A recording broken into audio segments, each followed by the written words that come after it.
If your lift is not working properly and clicking or beeping, start by checking your connections. Unplug the handset cable and actuator cable from the control box.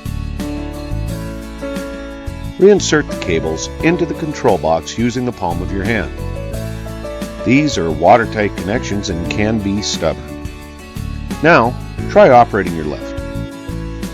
If your lift is still not working, check the battery and control box terminals for any corrosion. If needed, you can clean terminals with an alcohol wipe or a cotton swab with alcohol. If your lift is still making clicking noises, please contact customer service. Likely, your control box or actuator will need to be replaced. If your lift is making a beeping noise, this could indicate a low battery. Start by checking the voltage on your battery and charger. To check the charger, make sure the charger is plugged in. Using your voltmeter, place the prongs on the charger terminals. A good charger will read around 27 volts or more.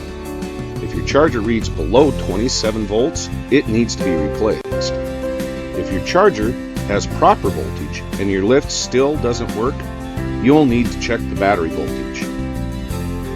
Remove the battery from your lift. Using a voltmeter or a multimeter, place the prongs on the two battery terminal tabs. A fully charged battery should read 25 volts or more.